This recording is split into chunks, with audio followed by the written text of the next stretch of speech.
You ever drive down the road and you see something and you hit the brakes and immediately pull over? Look what I found today. Whole ass coffee table.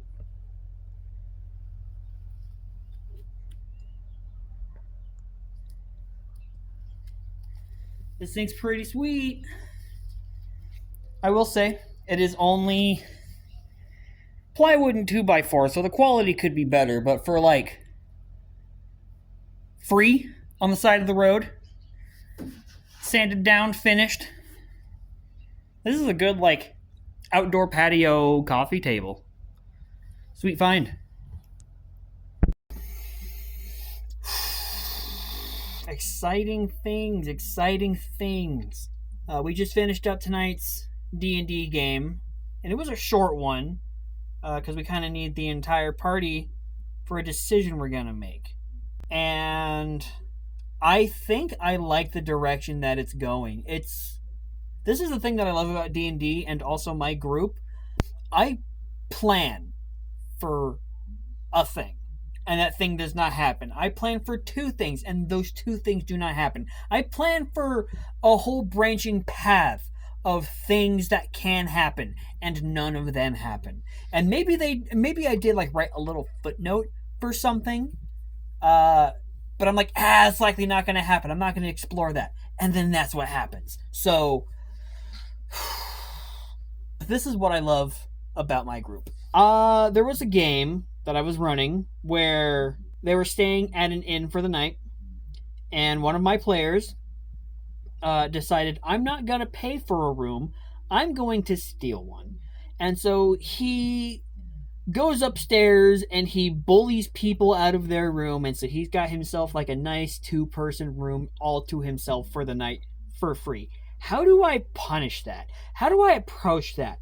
What do I do?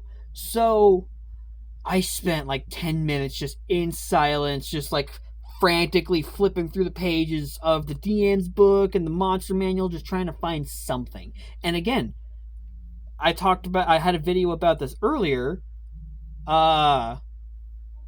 Read a book.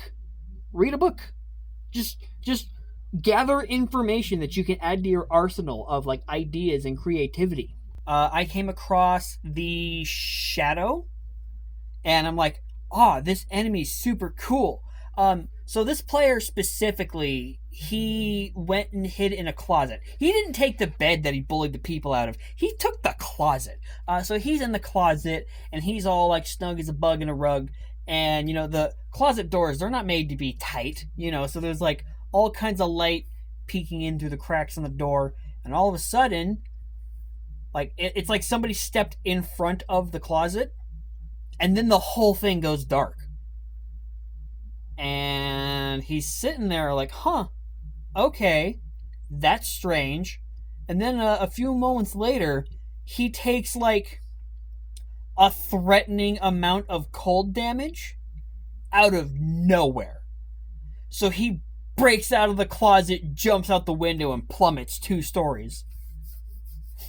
And what inspired me was like the Shadow can fit through spaces that are like an inch wide.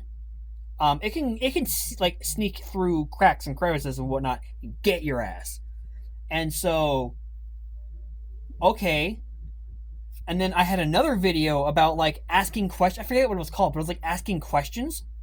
And so now I'm sitting here thinking, okay, well, why is there a Shadow here? Well, looking through the lore of the Shadow, looking at the abilities of the Shadow, it has like necromantic related things. It's typically like near dead things. And so why would there be a Shadow in this kind of like fine inn? And that ended up spawning a whole dungeon that I think I dropped the ball on in the end. I'm going to be honest. But like the whole dungeon that like I spent time like fleshing out, drawing maps, creating encounters, and like created a whole story around based off of one of my players being a jackass. And that's what I love about Dungeons and Dragons, and what I love about my party and playing with them is they make my head hurt in the best ways. And so, how is the party going to feel about this change? And how are the NPCs going to feel about this change? That's the important thing I got to consider. Play Dungeons and Dragons.